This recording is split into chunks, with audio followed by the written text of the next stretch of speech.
There we go.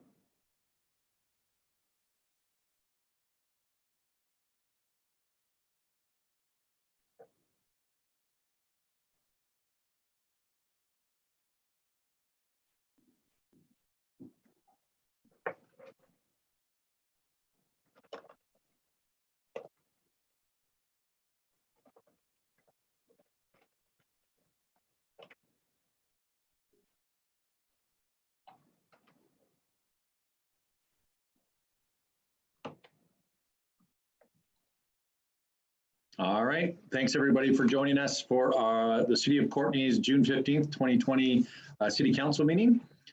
Just want to start by acknowledging that we are meeting on the traditional unceded territories of the Comox First Nation, and start with our COVID-19 introduction on due to the COVID coronavirus emergency. The City of Courtenay, with the authority of Ministerial Order M139, Local Government Meetings and Bylaw Processes, COVID-19, has implemented changes to its open council meetings. In the interest of public health and safety, in-person attendance by members of the public at council meetings will be prohibited until further notice. Council meetings will be presided over by the mayor or acting mayor with electronic participation by council and staff. Meetings are available for viewing via live web streaming or video recording on the City of Courtenay website, and will start at 4 p.m. during this period. And with that, we can do the adoption of minutes. Thank you, Mayor. I'll move adoption of the June 8th, 2020 regular council meeting minutes. I'll second that. Excellent, thanks very much. And Councillor Hillian.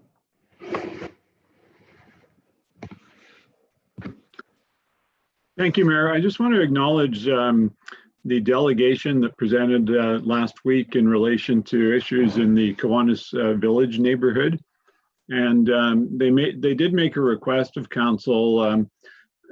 It strikes me that it would make sense as a first step in determining how to engage with this issue if we invited BC Housing to come and present to council regarding the management of the facility there, and perhaps they would also bring the operator.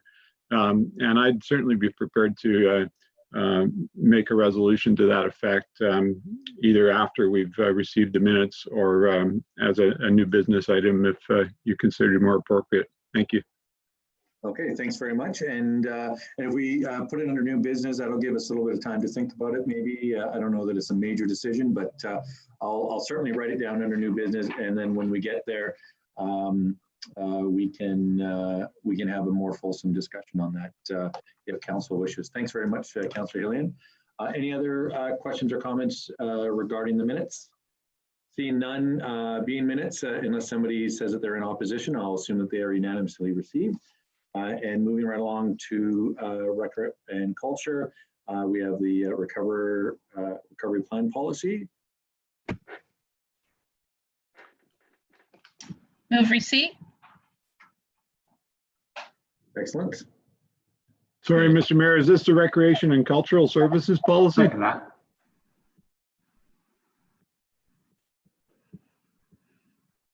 Yes, it is. Can you hear me, Councillor Hillian? Yes, Mr. Mayor, I believe there's a resolution there that we're asked to a recommendation rather than a receipt motion. Okay, do we want to move the recommendation or listen to staff first? Yeah, I thought that we were moving receipt of the presentation by staff. Sorry, I wasn't into the next. I was just at 4.1 right now. All right.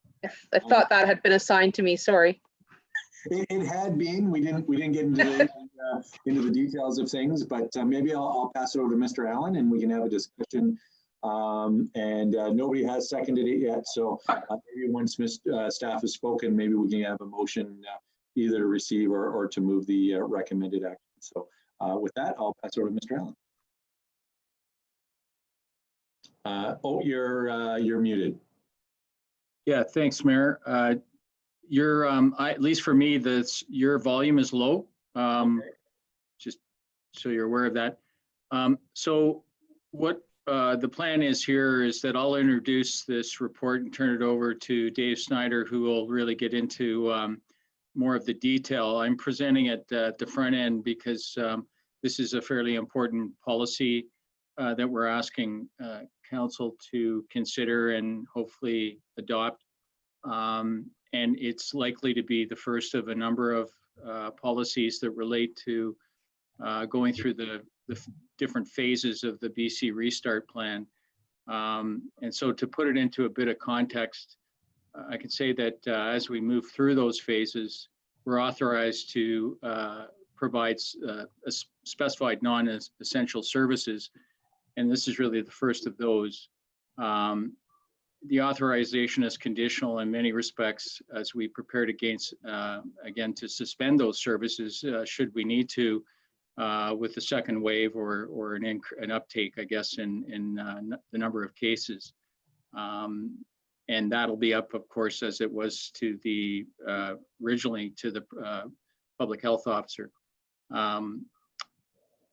The courts have established that the government body, including a municipality, will likely only owe a duty of care when engaged in operational decision-making, but not when the conduct arises from a policy decision, which is the subject of this report.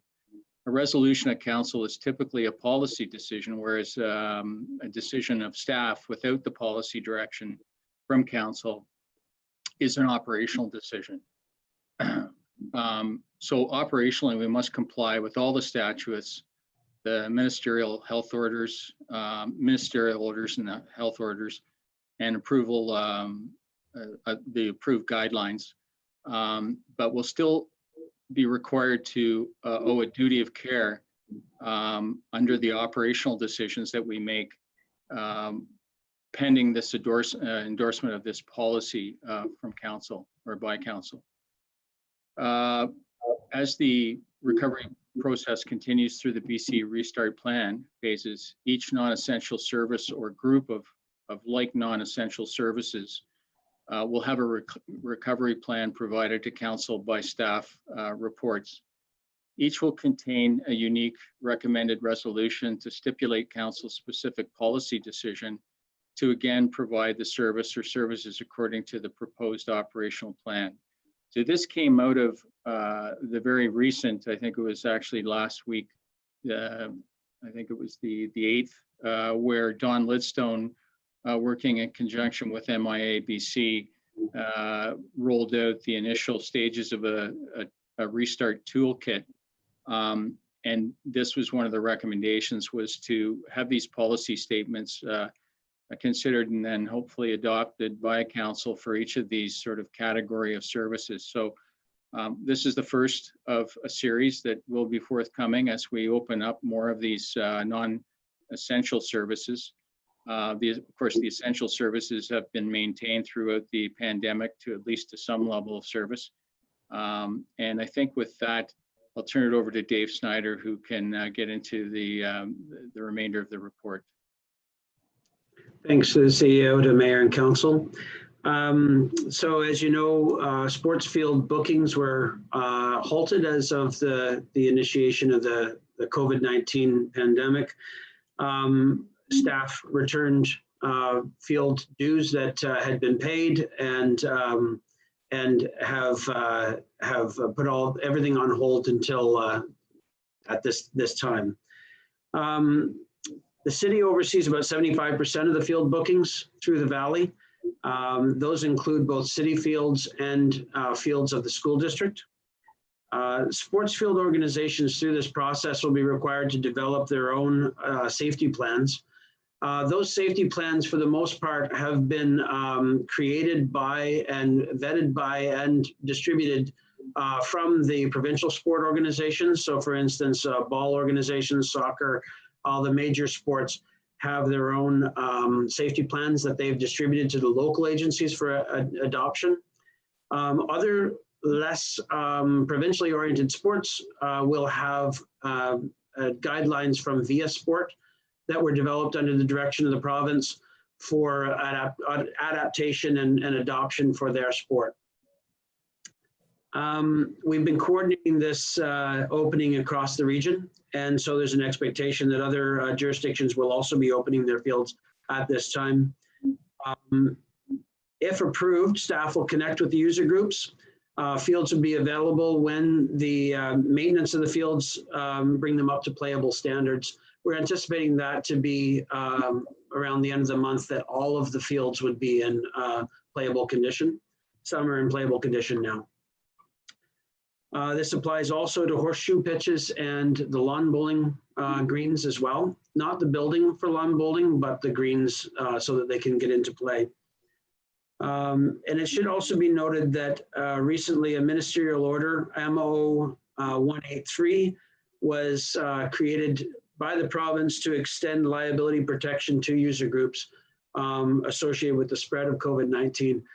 We see this as a great statement from the province that is endorsing the idea of people getting out and being active. From there, I'll take any questions. All right, thanks very much. And Councillor Hillian. Thank you, Mayor. I'd like to move the recommendation if that's permissible at this point. Yeah.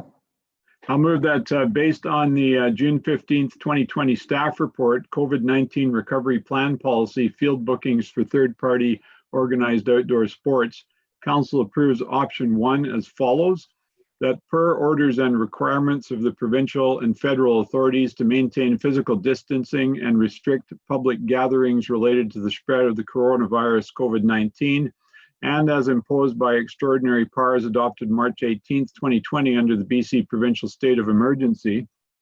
And whereas the provincial BC restart plan COVID-19 has entered phase 2, which under protocols allows the return to provision of certain services, including outdoor organized sports at parks and fields. Therefore, be it resolved that effective immediately, Council authorize the return to booking parks and fields by user groups with the following conditions. A, that in the interest of public health and safety, staff amend facility booking agreements to include COVID-19 language regarding provincial and federal guidelines. B, that user groups submit a COVID-19 safety plan to the city prior to booking approval. C, that user groups comply with all applicable orders and guidelines, and that the City of Courtenay field bookings policy during the COVID-19 pandemic be effective immediately and may be subject to change, A, as directed under the authority of the provincial or federal government through the Emergency Program Act or Emergencies Act Canada. B, until such time as the provincial state of emergency for the COVID-19 pandemic has been rescinded and local governments may resume regular operations, or C, by resolution of council. Second. All right, thanks very much. And did you want to speak to that, Councillor Hillian? Just briefly, Mr. Mayor, first of all, thanks very much to staff for the work involved in this and the explanation of why this type of resolution is required. I know there are a lot of people in our community who have been anxiously awaiting the resumption of their ability to play on our playing fields, and I know that many of those organizations and groups will have safety plans that they will be ready to present. And so thanks again to staff. I hope we move forward with this. And Councillor McCollum. Thanks, Mayor. Yeah, and thank you to staff for getting the ball rolling on getting our local sports organizations back onto our fields. I'd say just about every organization has been impacted by their season coming to some of them didn't start, and I know a lot of groups are really anxious to at least make the most of a few weeks. So I'm really happy to see that we're gonna open this up. Well, I guess effective immediately if it passes. I do just have a question about these safety plans, because I am concerned that we're creating another level of bureaucracy, and I just want to understand just the purpose of it and ensure that we're not going to be creating barriers for smaller groups to be able to access our fields.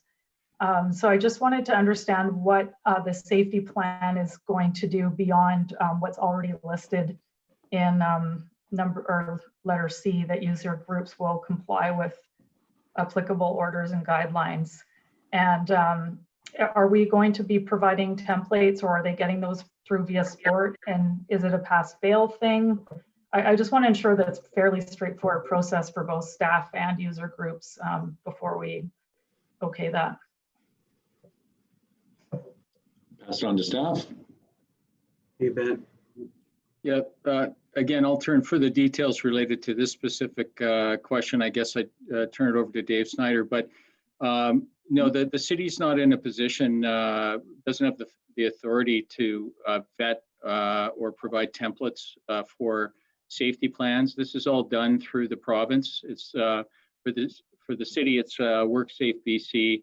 And then these plans, of course, Dave knows more than I do about them, but essentially they relate to plans that have been developed, I guess, in this case, through the Recreation Association, and then vetted in this case, which is interesting because I don't know that it'll be the case for all of these sort of reopenings in the future, but the groups themselves developed and gained ministerial approval of operational guidelines specific to their activities, and that's in the report. So we actually gained the benefit of saving time, you know, and understanding that they've got this compliance. And then, as Dave Snyder pointed out, the ministerial order, the recent one, actually provided that higher level of liability coverage, I guess you could say. So no, we're not in a position to authorize these. This all comes through the provincial requirements. And Dave, you can take it from here. Sure, yeah, thanks for the question. There isn't very much bureaucracy involved in it. It's pretty straightforward. Most of the major sports will have pre-existing provincially adopted safety plans. So very little work to the local sport organization, I would imagine. If you're a soccer club or a ball club, you'll take your provincial entity's safety plan, adapt it if there's any uniqueness to your local situation, and then issue it to the city. We would mark it as received and book the facility. So we won't be adjudicating, we won't be editing, we won't be commenting really on those plans. We'll be ensuring that the plan exists and ensuring that players and parents have access to that plan so that they can have an assurance of safety of their child and can ensure that the child is, if it's a child, is coming safely prepared for the rules of the game as they relate now. Another component is some sports are needing to be modified for COVID compliance. So for instance, there's very few spectators permitted. And so that's good for parents to know as part of the safety plan. Also, some sports are only permitting singles, for instance, instead of doubles, as a tennis example. For sports like lawn bowling, they'll have a direction that they come into the bowling greens, they'll bowl, and then a direction that they leave from the bowling greens, that sort of stuff. So it's those sort of details that they take the provincial guidelines, adapt them to their specifics, and then deliver them to us. And yeah, we're just checking it off. So are we only booking fields then for organizations that have a sanctioned organization? Like if a group of adults wanted to book a field for Ultimate, they'd be better off just to show up and use it informally? Is that kind of how we're imagining it? No, I would say that the Via Sport guidelines will give a good set of criteria for the booking of the Ultimate's a good example of a sport that may not have a provincial entity to work from. I would say as the owner of the field, we are under a duty of care to ensure that a safety plan does exist. So for bookings, we would encourage people to book for sure.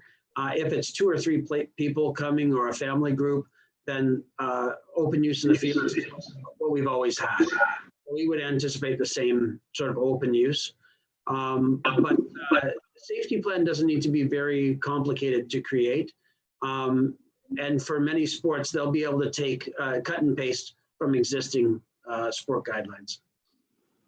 And so when they were, if an informal group was to call and book a field, will they be directed to resources for that then from our own staff? Yeah, staff would probably direct them to the VIA Sport as the ultimate guideline. It's a fairly inclusive and in-depth guideline, but not difficult to follow at all. Okay, great. Thank you. And Councillor Frisch.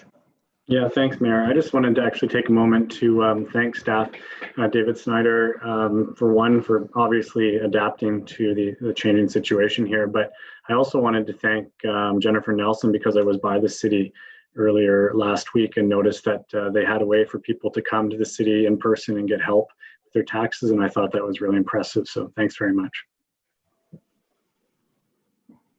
Excellent. Seeing no further questions or comments, I'll poll council for their vote, starting with Councillor Cole-Hamilton. In favor? Councillor Frisch. In favor. Councillor Hillian. In favor. Councillor McCollum. In favor. Councillor Morin. In favor. Councillor Theos. In favor. And I'm in favor as well. Excellent. All right, moving right along. We have the financial implications.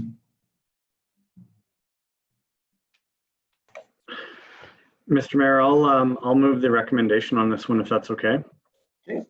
I'll move that council adopt option 1 and direct staff to proceed with the cultural service review, report key findings and recommendations, that the mayor and corporate officer be authorized to execute the attached Comox Valley Art Gallery Society Management and Operating Agreement Amendment and the Comox Valley Art Council fee for service agreement on behalf of the city, and that the total of $78,750 for the 2 above referenced agreements be allocated from gaming funds in 2020. Second. Okay. And I'll pass it over to staff. Mr. Allen. Thanks. And in turn, we'll pass this over to Dave Snyder to summarize the report, take questions from council. Thanks to the CEO, to Mayor and Council.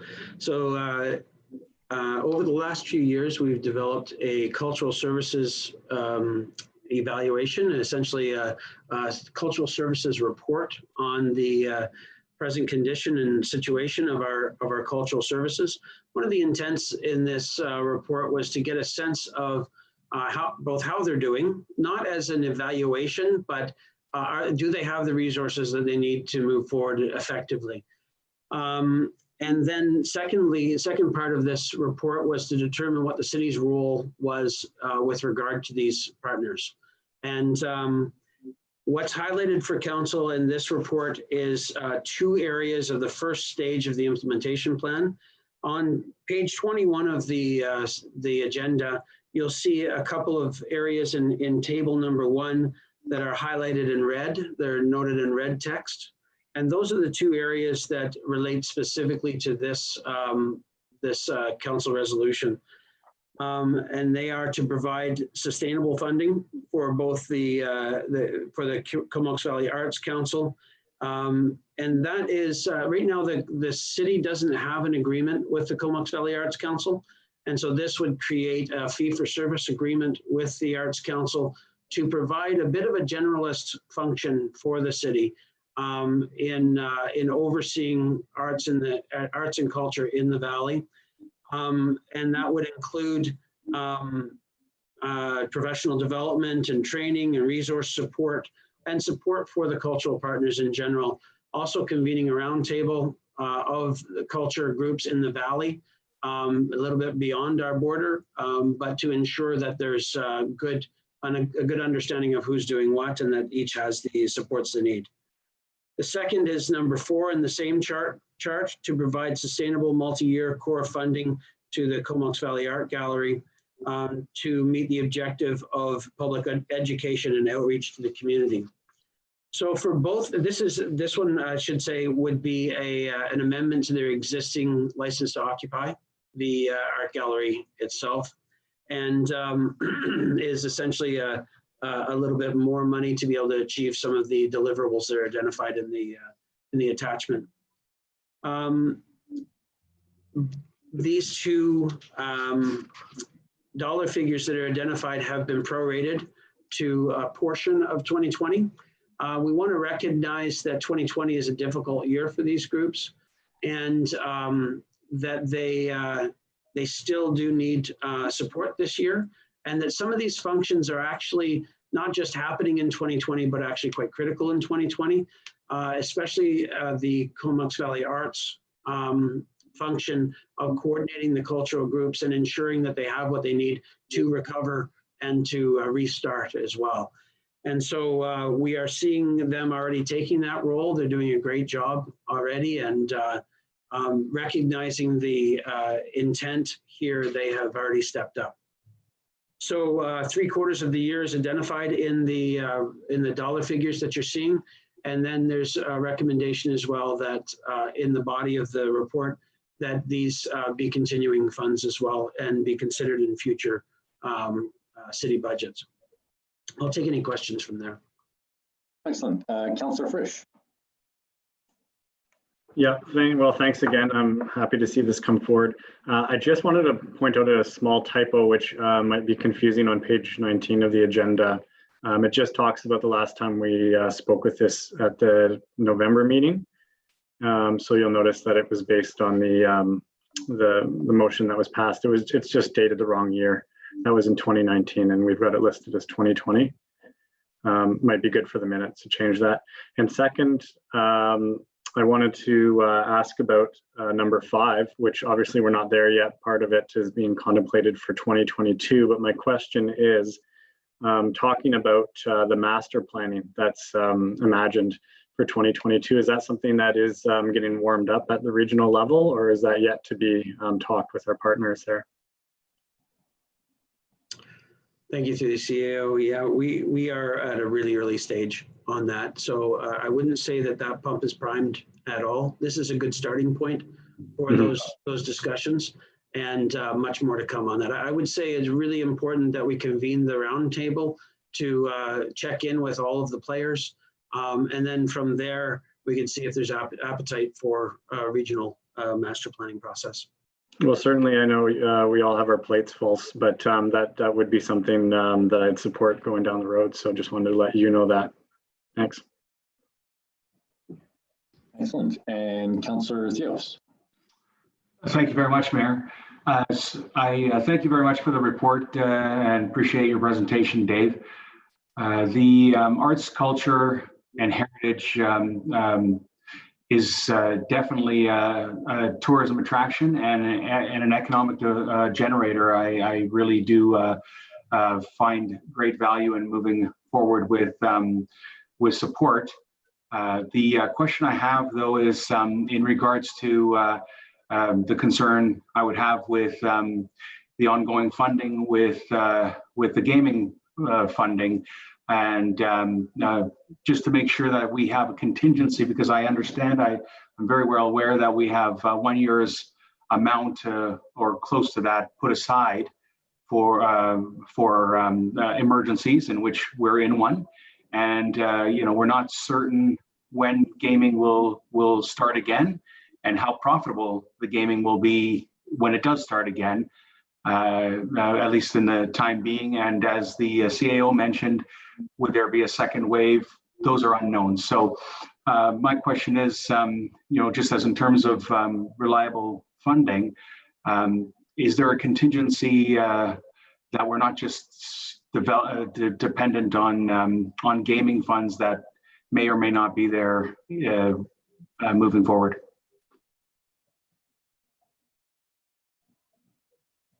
And staff? Yeah, fair question. And I think it's on page 26 of the staff report or the agenda. So I'd like to turn this over to Jennifer Nelson, who can speak to those questions, I think.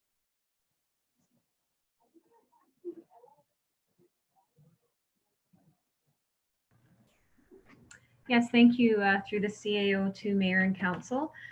So I think the specific amount being asked to come out of gaming funds in 2020 is just for the 30,000 plus the 48,000 amounts to get the program running 1 year early, and the remainder is actually built into the general operating financial plan.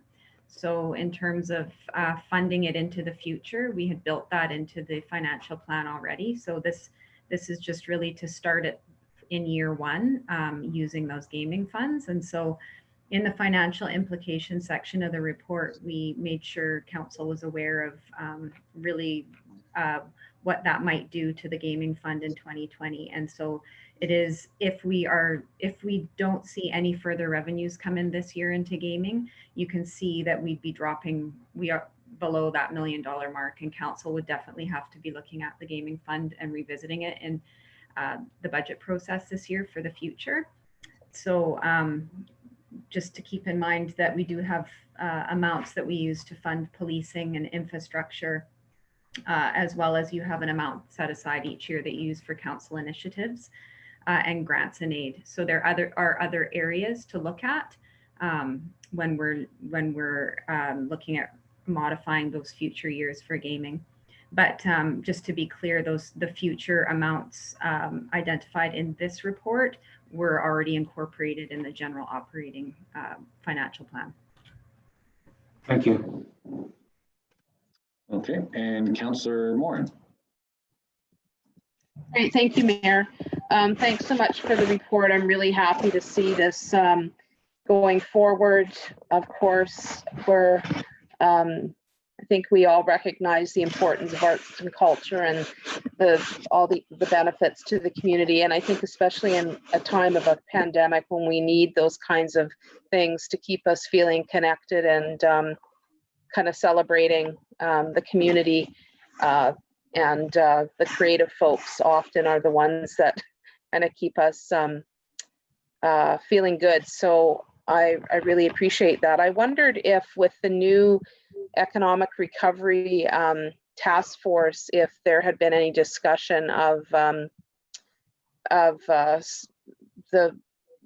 any kind of interaction between this additional funding to help involvement in that task force, or if anybody has information on that. I know the mayor attended that meeting. I just wondered if there was a sort of a link there between providing a little bit of support and resources for the art gallery and the Arts Council to participate in that task force. I can probably answer a little bit. I did attend that meeting, and actually both Chief Rempel and myself were elected co-chairs of the Economic Recovery Task Force. So, but at that meeting, we really did just talk about the election of the chair, and then really around scheduling and inclusivity. And so that was one of the big things about this task force. We want to make sure that everybody who's able to participate has that capacity. So, but we haven't had our first meeting yet. So I believe that's coming up this week, possibly next week, but I think it's actually coming up this Thursday. And so we want to start with sort of an orientation meeting, and then as we move forward, there's going to be subsequent meetings where it's sort of by sector. So, maybe it's restaurants or bars or arts, that kind of thing. So, so that's kind of the plan so far. So I'm not sure with your question whether or not they would get funding through this in order to participate in that action plan, or just that they would be invited to it. Yeah, it looks like Mr. Snyder maybe has an answer. I guess I'm thinking that it would be of great benefit to the Economic Recovery Task Force to, particularly if some of the resources we're sending are to have a round table, there would be some really valuable information. But I also want to, make sure that there's the resources for that, excuse me, participation. But Mr. Snyder, I think, had a response. Thank you. You'll know much more than I do, so that's fair. No, I think I just have a little bit to add. You're both right on the right track. The intent is that Comox Valley Arts would be have a finger on the pulse of the cultural community locally, and to ensure that with that knowledge and that involvement, and with some funds, they're a very slender group fiscally. So with some financial support, they would then be able to just sit at that sort of table. The intent right now is that they've been liaising with Comox Valley Economic Development over the last little while. And so that's a great example of the sort of involvement that they could be involved in. Thank you. Excellent. Thank you so much. All right. Any further questions or comments? Seeing none, I'll poll council for their vote, starting with Councillor Cole-Hamilton, In favor? Councillor Frisch, In favor. Councillor Hillian, In favor? Councillor McCullum, In favor. Councillor Moran, In favor. Councillor Theos, I'm in favor. and I'm in favor as well. So that's a nice unanimous one. Excellent. And moving right along, next I believe is CAO and Legislative Services. Yeah, Mayor, I'll move that that council proceed with option 1 and approve amendment to bylaw number 3000 as outlined in today's report, and that the officer's designation, establishment of powers, duties, and responsibilities amendment bylaw number 3008/2020 proceed to first, second, and third readings and final adoption. Excellent, thanks very much. And seconding that is? And I'll happily second that. Thanks. Awesome, thanks to Councillor Cole-Hamilton, and I'll pass it over to Mr. Allen. Yeah, I'll be quite brief. This is essentially, the purpose of this is to create and add to the officer's establishment bylaw a dedicated position of corporate officer. John Ward, who retired last Friday, was the person that held that position for a number of years, I think 2002, if I remember correctly. And so now Wendy Surichta is stepping into that position. So that's been split out from the position that John formerly held. And essentially it's a housekeeping matter, and I'll leave it at that. Excellent, thanks very much. Councillor Frisch. Yeah, thanks, Mr. Mayor. Well, I maybe seems like a little more than housekeeping. So it seems like we should congratulate Ms. Wendy Surichta. I know she works hard already, and looks like she might end up working a bit harder, but congratulations. She has quite a pile of papers on her desk, and even books and things to help her along. So yeah, light rating when you get some time. Councillor Cole-Hamilton. Yeah, thank you, Mayor. I just wanted to echo Councillor Frisch's comments. We're sad to see John go, but we know we're in very, very good hands with Wendy. So congratulations. Thank you very much. Much appreciated. And Councillor Hillian. Thank you, Mayor, and I'll certainly add my congratulations to a very worthy recipient of this position, Ms. Surichta. I'd also like to acknowledge that we've lost Mr. Ward to the city after many, many years of stellar service. And the general public may not be aware of that. I'm just wondering if staff has any plans to do a press release or any type of public acknowledgement of Mr. Ward's long service that we could advise the general public and congratulate him on an excellent career of service to the city. Mr. Allen? Well, we certainly weren't able, of course, to do what we usually do, which is to have a pretty big gathering and celebrate John's 26 years of service to the city. And we had some ideas, although they're still coalescing on how we might revisit that opportunity at some point in the future.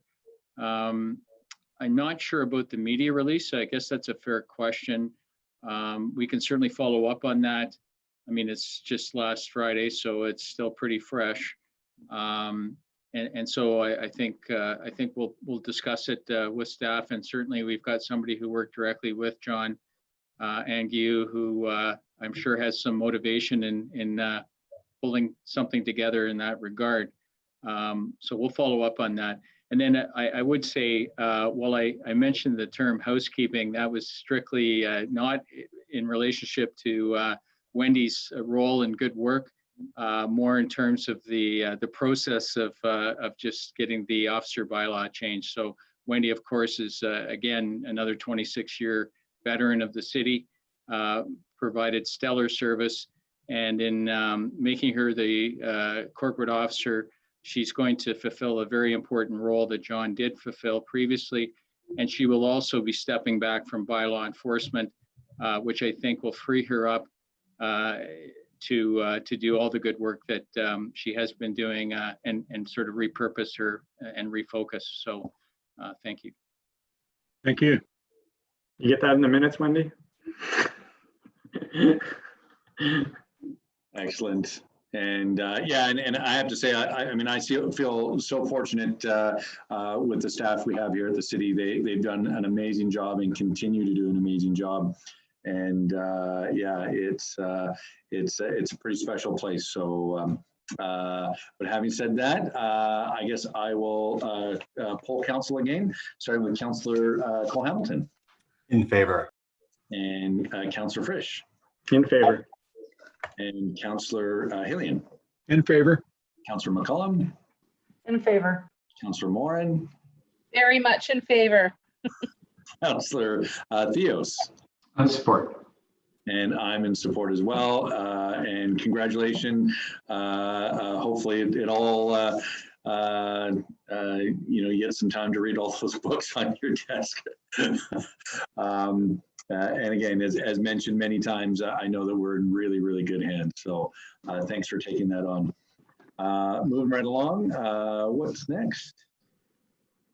I believe it is a zoning amendment bylaw. Councillor McCollum. Yeah, I'll move that based on today's staff report, zoning amendment bylaw number 2993, a requirement for public hearing.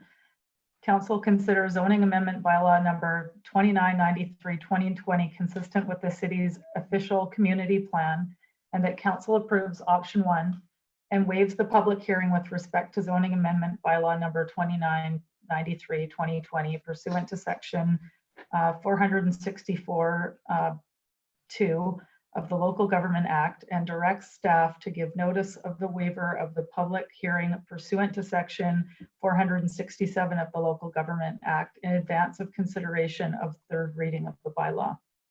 Seconded. Excellent. And Mr. Allen. Thanks again, Mr. Mayor.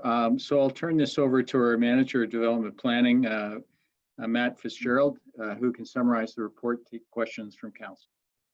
Thank you. Through the CAO to Mayor and Council. So this proposal is to rezone an existing house to permit the addition of a suite. Council did give this bylaw first and second reading at the April 15th council meeting and directed staff to schedule a public hearing once regular public hearings resumed. As discussed in the report, the Local Government Act does contain legislation that gives council the option to waive a public hearing when that proposal is consistent with the OCP. And when waiving a public hearing, the city still has to provide notice, much like a regular rezoning process, advising surrounding property owners, as well as an advertisement to the newspaper that the public hearing has been waived. In this case, a public information meeting was held and contained no comments or submissions regarding the proposal. So as a result, our staff are recommending that council waives the public hearing and directs staff to provide notice. And then any comments we of course receive during the notice period will be made available to council when they consider third reading. And with that, I'll take any questions. Thank you. And Councillor McCollum. Yeah, just one quick question. How long is the notice period? Through the CAO to Mayor and Council. So there's two components to the notice period. The first is the newspaper ad. And that simply states that there's two newspaper ads, and the second one has to be provided a maximum of 10 days and a minimum of 3 days prior to the third reading council meeting. And the second is the mail out notification. So in that case, it has to be mailed out within 10 days of the council meeting where is considered. Okay, thanks. Councillor Hillian. Thank you, Mayor. We're obviously in difficult times in terms of public gatherings. Normally, I would not be prepared to agree to this recommendation because I think the public hearing is a very, very important part of these types of land use decisions that potentially impact neighborhoods. But under the circumstances, I think staff has presented a good rationale, and I'm satisfied that there will be an opportunity for anyone in the neighborhood who has concerns to make that known. And as a result, I'm pleased to support the recommendation. Thanks very much. And next we have Councillor Frisch. Yeah, thanks, Mayor. I just had a question about the timeline for one and the ad in the paper and the mail out. Have we contemplated changing it so that there is a bit more time? And secondly, change the ad so that maybe they're a little bit easier to understand. Is that something that's kind of happening behind the scenes, or is that something that might come to council in the future, those two issues? Through CAO to Mayor and Council. So in terms of the advertisement or the notice, yeah, we have updated it to include the fact that Hall is no longer open, and just how to contact staff and access the website should people want more information. And then, sorry, the timeline yeah, maybe being lengthened a little or something. Yeah, and I think this came up as part of the recent proposal on Braidwood, the seniors home, where the notice, while it satisfied legislative requirements, wasn't received by neighboring property owners with sufficient time to respond. So I think going forward with variances in particular, we'd be sending out notice with additional time to account for any delays with Canada Post delivery. Okay, I would just put a plug in for sort of reviewing the information that goes out in the newspaper and the mail out. I can't say I've seen a recent one, but I know historically they were quite challenging to understand, and being more in layman's terms would be better. So if that's something that could come to council at some point for contemplation, I think it'd be good. I'll leave it up to staff to do whatever they want. Thanks. All right, Mr. Allen. Yeah, you know, that's a really fair point. I remember seeing a TED Talks episode, I guess, or presentation. It's probably 3 or 4 years ago, and it was about precisely that issue, is that there's these sort of statutory requirements for notification that, you know, it's just mind-numbing, the language that has to go into these things. And that TED Talks was all about how do we put it in layperson's terms. And so this issue's been hanging out there for a number of years. I'm not sure that we've had a discussion at a staff level really, but Ian, I'd ask you to weigh in perhaps. Yeah, thanks very much. They do get complicated, and you're right, they do have statutory requirements through our communications department. I would say 3-4 years ago, we did do a major overhaul of them to try and make them a little bit more friendly. The challenge we do have is the amount of detail when you get into layman's terms versus the space we have. But the real intent is to give the high level overview of what the bylaw is about, and then directions on how to obtain more information. But we can look at it again with our communications team and see if there's something else that we can do. Well, thanks for that. And I would just put a plug in for taking all the statutory stuff that no one understands and making it like a 0.7 font, and then focusing on, you know, oh, there's going to be a secondary suite at this address, and or whatever it is, you know, make it really simple. So thank you. Excellent. And Councillor McCollum. Yeah, I just wanted to make another comment around our process here and handling these public hearings in these strange times we're living in. I'm really happy to support this motion and get these applications moving along. But I do see this issue that we're struggling with public hearings and public attendance as a possible opportunity down the road for finding new ways of getting better engagement on these issues, because these public hearings that are limited to people showing up in person during dinner hour, it really selects to it tends to be retirees or people without young children. And I imagine that other communities with more resources than what our small city has are also looking for ways to address this. And if we can look to solutions that I imagine are going to be coming forward fairly soon to be implemented in Courtenay as well. I mean, look, we've come quite a long way even with these Zoom meetings in a short period of time. And if we can find ways for people to be able to engage in a public hearing type of context, but maybe without having to come down to council chambers, I think that that would be a win. Thanks. Thanks very much. And Councillor Theos. Yeah, my point was very similar to what Councillor McCollum was just referring to. I was going to suggest that because public hearings are an opportunity for not only written submissions or petitions, but an opportunity for people to engage in a manner that is very personal, and they're able to make a presentation in which you could see body language, emotion, feelings, you know, a lot of factors and nuances that that are very critical and important to people to get their message across. And I thought that it would be a very important component for possibly having people being able to send video, as long as they were very short and concise and similar to the length of times that we allot people to speak in person to come forward to us. And yeah, and I think that's a way of, if we can limit it to a certain amount, that maybe we can engage people in a way that's still personal and are able to be able to read body language. Excellent, thanks very much. And Mr. Allen, you wanted to respond? Well, actually, I'd like to turn it over to Ian Bucks, because there's been some discussion about how this might work. And I know he and his staff have had those sort of reflected on that. Over to Ian.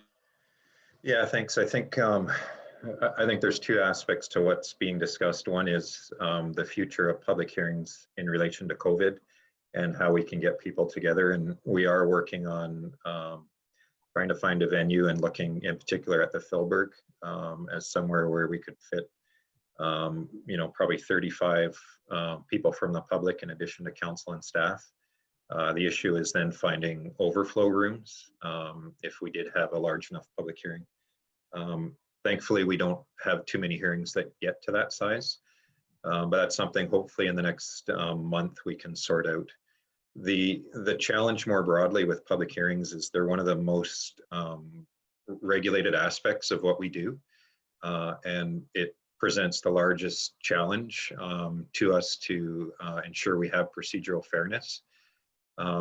So things, granted, they're great ideas, but things like sending in a video then needs to be made available to the entire public hearing so that anybody that's in attendance can hear that submission and then respond to it accordingly. So that's the challenge we have with trying to open it up to different avenues. We can certainly look at, you know, notwithstanding the COVID challenge, but opening it up to different times of the day or different opportunities for a broader, you know, what's the right word, but broader segment of the population to attend rather than what we have today.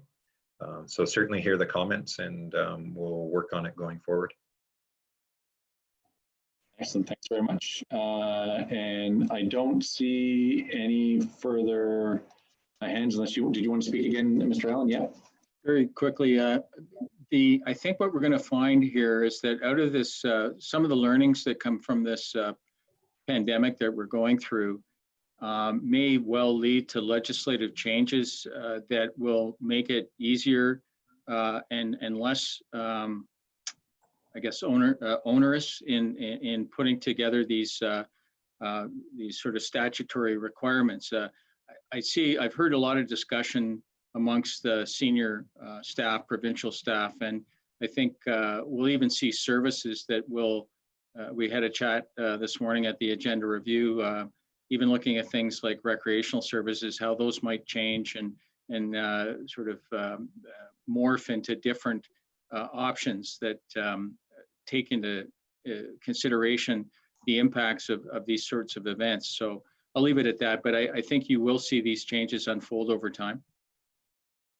Excellent. And I know we're getting into the weeds a little bit right now, but you think it might be worthwhile at some time in the future to even to have the city of Courtenay send a letter off. I know we have our weekly, or I mean, they're kind of bi-weekly meetings now with the minister, but if there's opportunities for us to take these kinds of ideas and sort of send them up the flagpole, as it were, again, especially when we're meeting with the other mayors in the province, there may be some concurrence there to help support such an idea.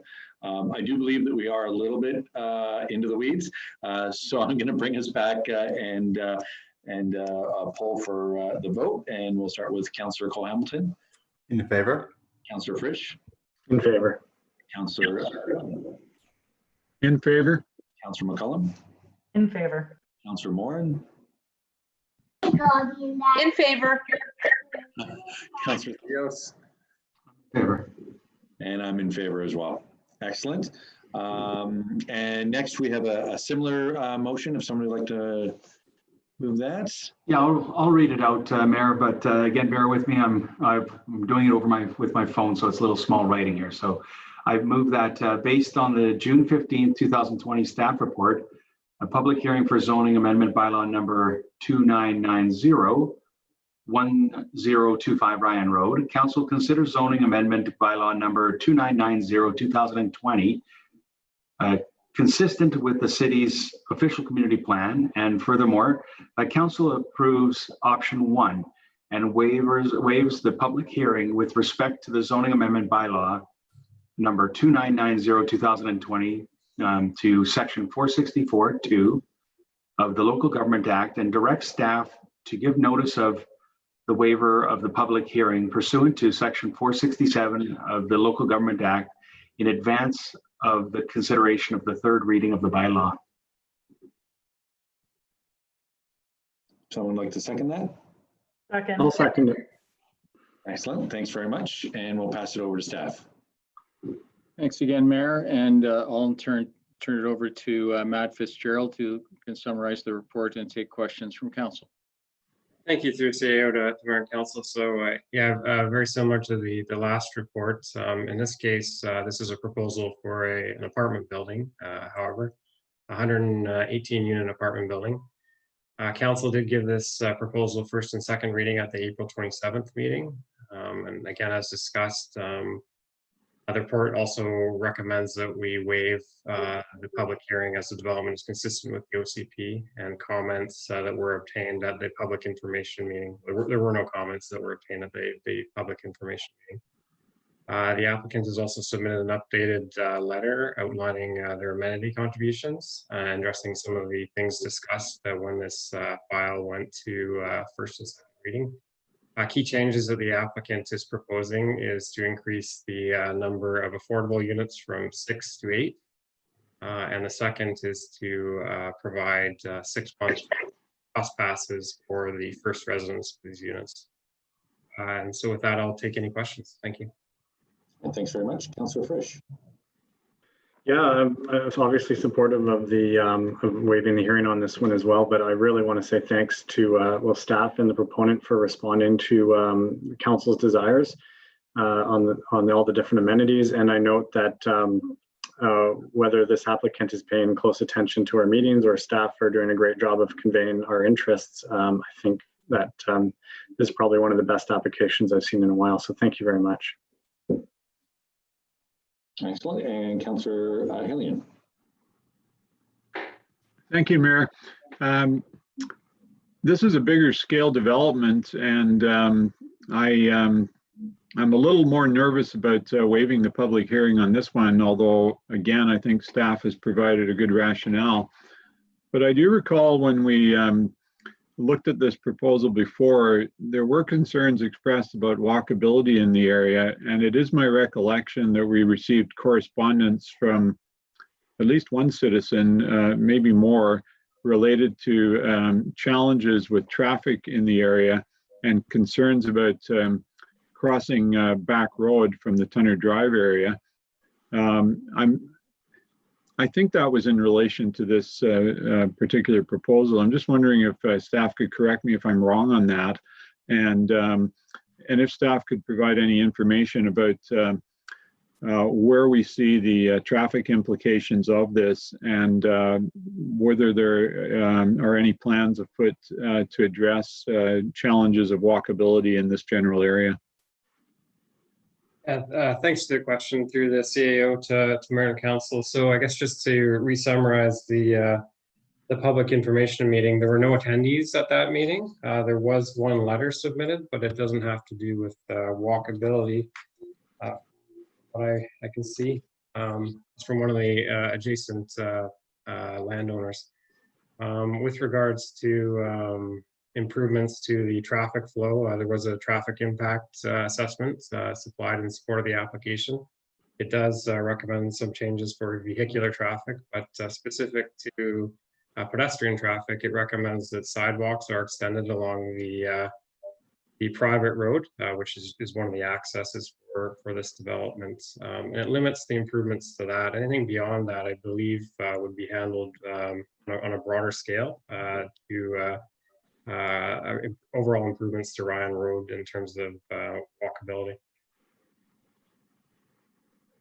Excellent. And Councillor Frisch. Yeah, a little bit off topic, only slightly related, but it does have to do with walkability in the area.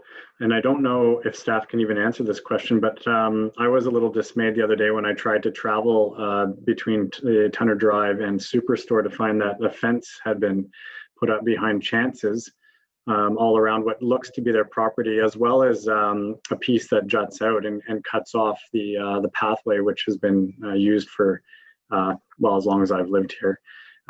Does anyone, maybe Public Works knows, or maybe Development Services has an idea of what's going on at that end of town there? Mr. Allen?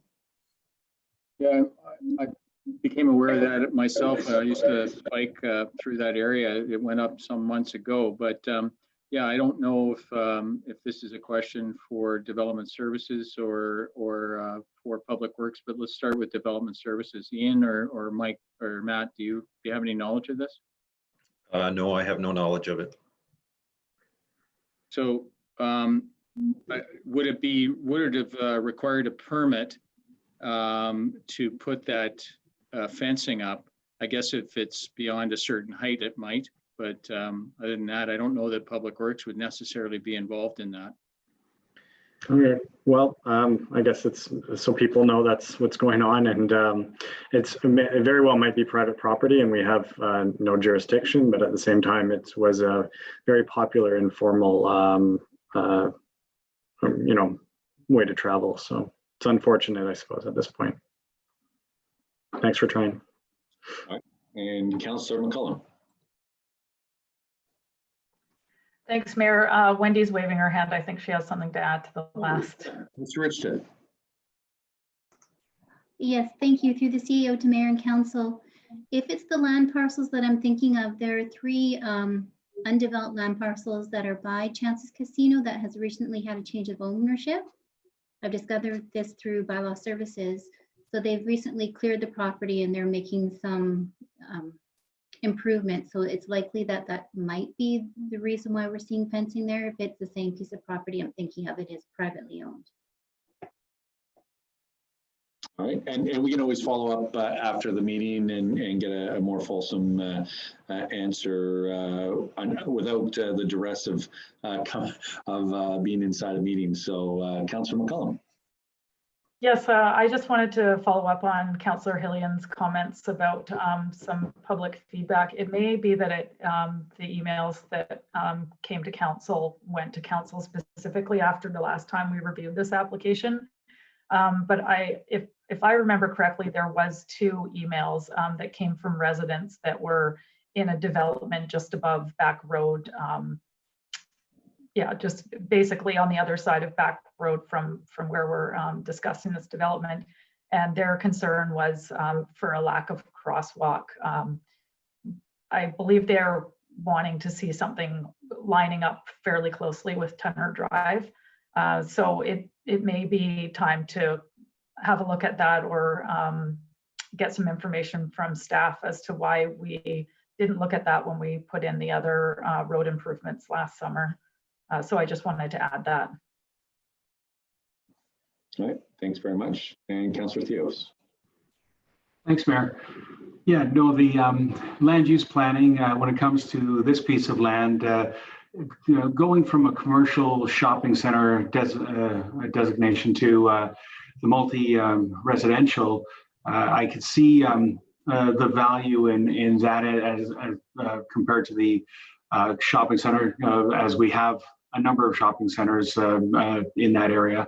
So, but in a bigger picture, and I know the developer has put together a few projects on the North Island, including in Courtenay, that are really well done and well thought out. So give credit in that regard for the past projects. And I'm sure this one will also be a good, strong project.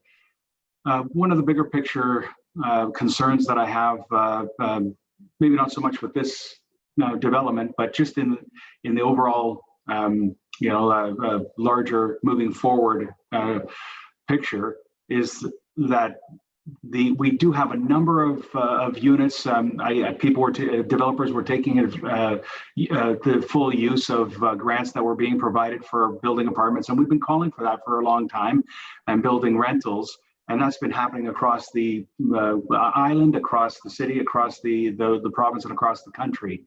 And I think we're at a point now where we're seeing many hundreds that are going to be developed and have been developed over the last couple of years, and moving forward. And now I think we're going to face the challenge. We're going to face the challenge because a lot of these are these smaller units, 2 bedrooms and less, and in many cases, very tiny units. Sure, there's going to be a level of seniors that are going to utilize these units, and a level of students that will utilize these units. But my great concern will be employment opportunities, and what we're looking at for employment in the future in our community. And I know council doesn't have the direct button of creating those jobs, but I'm feeling that along with many units, you're going to need employment, and I don't see that our community it has the type of employment that is going to be required for all these units. So I think down the road, that is going to be a focus that we're going to need to have and move forward on, and keep that in our minds. But as in terms of this project, I do feel that it meets many of the needs of the people in the community. But from a realistic standpoint, I will never really understand how $800 plus for something less than a studio size is affordable. That's just me. Okay, and just a reminder, Councillor Theos, that you do know somebody who is co-chair of the local economic recovery task force.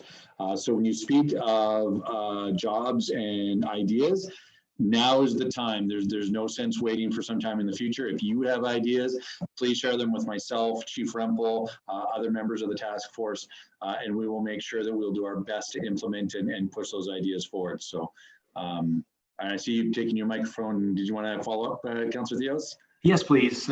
Just to follow up on that, last year when we had our discussion, I appreciate the opportunity to reinforce my comments from last year. I strongly believe that knowledge-based, technology-focused telecommunications, gaming, there's so many different multimedia, so many different avenues as in terms of the technology-based companies that are clean industry.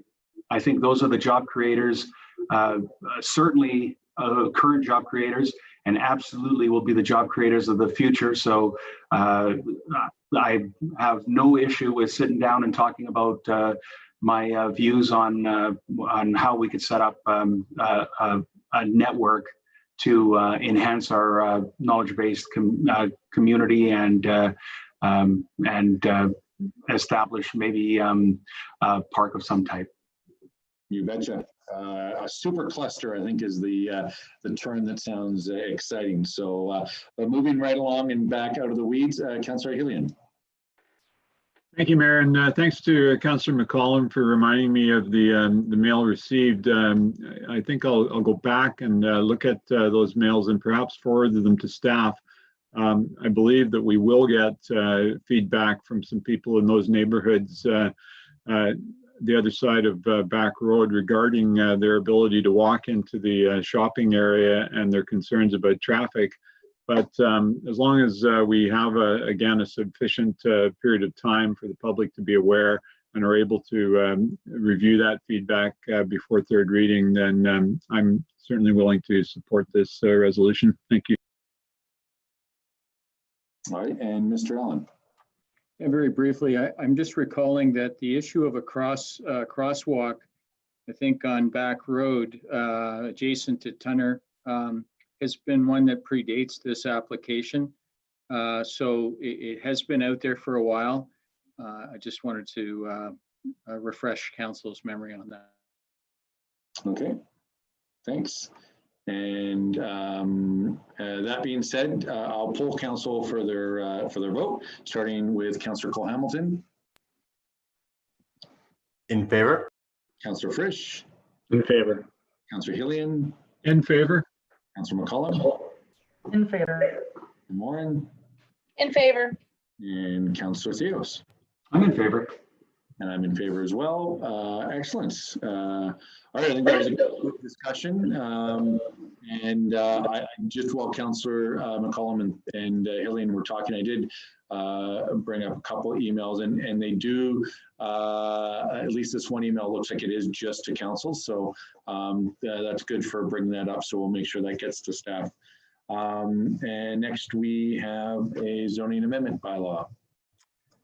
Thank you, Mayor. I'd like to move that based on the June 15th, 2020 staff report, zoning amendment number 2999, to allow for a subdivision of 820 Urquhart Avenue, council approve option 1 and proceed to first and second readings of zoning amendment number 2999, 2020.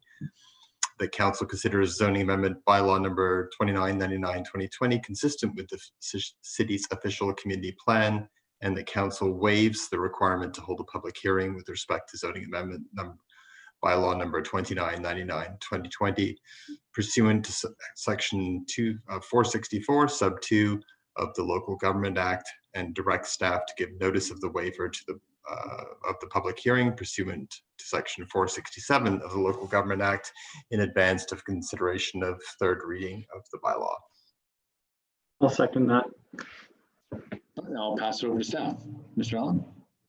Thanks, Mr. Mayor. And again, over to Matt Fitzgerald to summarize the report and take questions.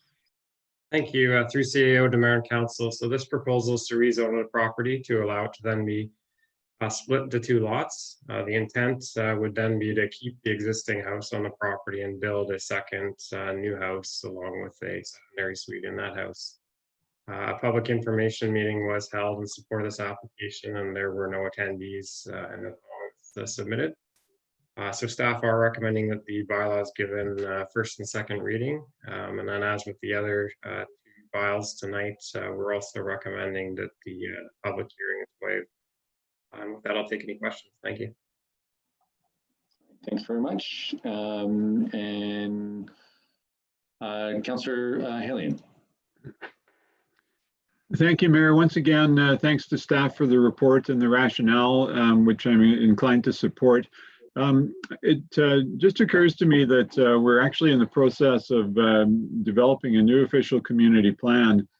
And I'm wondering if we have had any feedback from this part of the community that would speak to this type of development, because I know there'll be a lot of focus in our OCP on infill and opportunities presented, particularly in West Courtenay. We also have had specific requests from neighborhoods not far from this for planning to take place. So I'm just wondering if planning staff can give us any indication of the type of feedback we're getting from people and how this type of development lines up with that, please. All Yeah, thanks. Sorry, thanks for the question. At this point in the process, we haven't got into detailed neighborhood specific consultation. We're still at a fairly high level. Survey about to come out with a couple of growth scenarios that will be analyzed to see what public feedback is on that. We will get in the fall into more specific neighborhood consultation that will be more focused around these growth nodes. The feedback that's coming in to date, we haven't digested or synthesized down into neighborhood scale level. So nothing specific in that regard. Fair enough, thanks. Mr. Allen, did you want to add something? Okay, Councillor McCullum. Thank you, Mayor. Yeah, and thank you to staff for this report. It was provided all the detail I needed to see to support it. It looks like a really great example of infill in an area that it's very suitable for. I just had one question about the format. We had this great attachment called a sustainability evaluation that I haven't seen attached to a report before, but it was filled with useful questions and answers. And I'm just wondering why we got the chance to look at it on this particular application and if we'll be seeing more of them. Yeah, thanks for the question through CAO to Mayor and Council. So the sustainability evaluation is required for every application, and the checklist is required for every application, and it is available on the website along with all the other materials. It wasn't attached in this case, and that's something we can do going forward for all reports. Really, just direction of council, and we could ensure that it's attached all the time. Thank you. Excellent. Seeing no further questions or comments, I'll poll council, starting with Councillor Cole-Hamilton. In favor. And Councillor In favor. And Councillor Hillian. In favor. And Councillor McCullum. In favor. Councillor Morin. In favor. Councillor Theos. I'm in favor. I'm in favor as well. Excellent. Mayor? Councillor Frisch, did you have a comment? I did have a question about that sustainability form. Is that easy, and is that easy to include in these reports? Yeah, to CAO to Mayor and Council. I think looking over this, it looks like it was actually attached to the applicant's rationale letter that all applications have, and that's why it was included in this case. But certainly we can include it in all applications going forward. It's something that we have and we require applicants to complete. Yeah, I would agree that it was extremely useful, and if you wanted a motion to include it, if it was hardly any extra work, I think it's very valuable for us. Yeah, we can do that. You want me to move that? Is that a motion you'd like to see, Mr. Allen? Yeah, I think it's worth having on the record. Yeah, so I would move that we include that sustainability form, and you can put in the proper name if you find it misrich for future council reports. I'll second that. Thank you. All right, sounds like it's been seconded. Any questions or comments regarding that motion? And seeing none, Councillor Cole-Hamilton.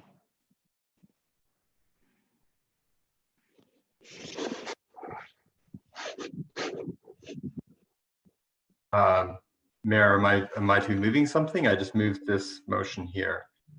We're voting. Oh, sorry. So I'll be voting in favor. Sorry about that. Lost my place. I'm in favor as well. Thank you, Councillor Frisch. Councillor Hillian. In favor. Councillor McCullum. In favor. Councillor Morin. In favor. Councillor Theos. I'm in favor. And I'm in favor as well. Potentially under Robert's rules, we might have pushed it to new business or something, but we did just move forward with it. So sorry for the confusion there. But having said that, the next thing we have on the agenda so far is the RCMP municipal leasing contract. Mr. Mayor, I move that based on the June 15th, 2020 staff report, 2021-2022 RCMP municipal policing contract approval in principle, council approve option 1, which provides approval in principle for an expenditure of $6,561,243, of which Courtenay is responsible for 90%, $5,950,756. I'll second it. Excellent. Thanks very much. And I'll pass it over to staff. Thanks, Mayor. And I in turn will turn it over to Jennifer Nelson, who can summarize the report and take any questions from council.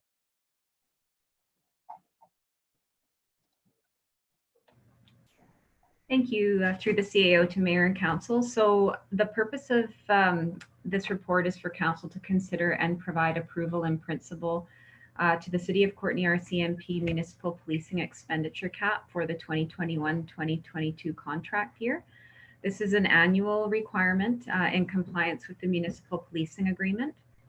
And attached to the report on pages 98 through 114 of the agenda is all the supporting documentation and the multi-year financial plan for your interest. So just to note, this is just approval in principle. It is not final approval. So at this point, you're providing that approval in principle, but then you get to revisit again through the budget process for 2021 and then provide final approval in April of 2021. So this amount for the upcoming budget year does not contain any additional FTE. So it's for 31.4 members, which is consistent with what was incorporated in our previous financial plan for the 2020 through 2024 year. And so incorporated in the 2021 year that is consistent with what they've provided here in this approval in principle. So I'll leave it open for any questions. Thank you. Excellent. And Councillor Hillian. Thank you, Mayor. I don't have any questions, but I wanted to put some comments on the record. First of all, I'm pleased to say that I think our police, for the most part, do a very good job under difficult circumstances. We obviously have a lot of situations that are very, very challenging for them to deal with. And we haven't yet determined as a society an alternative way to deal with many of those challenges. I know we're in a time right now when North America and in fact around the world, we're seeing rallies to protest the killing of racialized citizens at the hands of police. And we've all been witness to very many of these dreadful situations that have happened too many times. I think just in balance, I want to acknowledge that we've also lost police officers in the line of duty. And all of these situations are tragic. And the use of deadly force, I think, is something that we would all like to see much less of. And in that regard, I'm pleased to hear that the province is looking to review the Police Act. The other reason I wanted to make these comments is that I have received correspondence from at least one local citizen urging me to vote against these types of resolutions and move to defund the police. And I'm certainly prepared to sit down and talk with anybody about that.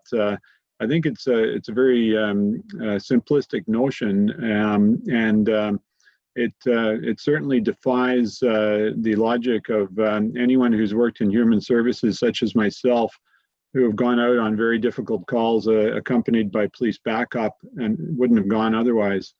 So I think we're in a time when all of these issues are it's good to have the dialogue and the review, and I invite people to engage in that, and that we work together to find some answers to these very complex situations. Thank you.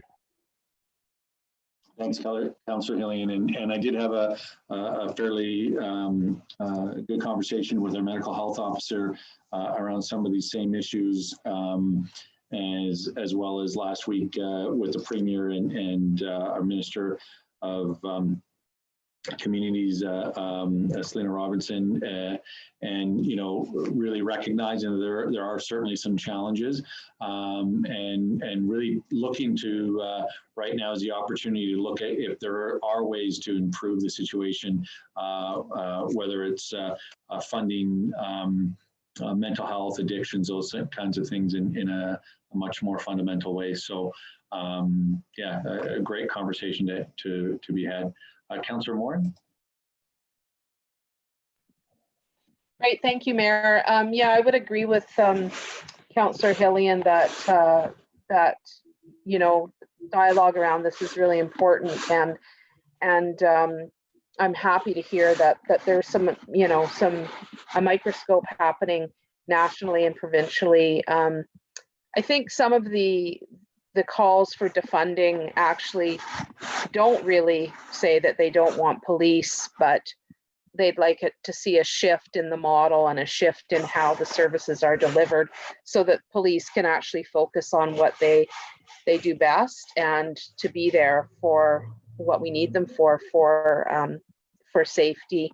So I think it's a long overdue conversation, and I agree that I certainly don't hear a lot of issues locally, but that doesn't mean to say that they're not happening. And I would like to also comment that in the spirit of reconciliation, I think that that we do need to acknowledge folks and communities of color that are frankly have experienced a lot of brutality, and we're not living in that experience, and it's easy, well, some of us aren't, and so it's not, sometimes it's easy to not realize that happens. So I think that I want to honor the voices of the folks that are living that experience. At the same time, I do support the folks who put their lives on the line to do their best to protect us. But I think the dialogue is really important, and I hope that we can move forward locally, provincially, and nationally to come up with a system that's better and that serves everybody in a more productive and hopefully healing way. Thank you. Thanks, Councillor Morin. Appreciate your comments. All right, so approval in principle. So I'll poll council for their vote, starting with Councillor Cole Hamilton. In favor. Excellent. Councillor Frisch. In favor. Councillor Hillian. In favor. Councillor McCollum. In favor. Councillor Morin. In favor. Councillor Theos. Favor. Thank you, and I'm in favor as well. Thanks, and I think this is a discussion that's going to continue. While talking with our medical health officer, Charmaine Enns, one of the things that we decided to do back in early February, she met with Mr. Allen and myself, and we spoke about many things around addictions, mental health, our hospital overcrowding, seniors care, many things.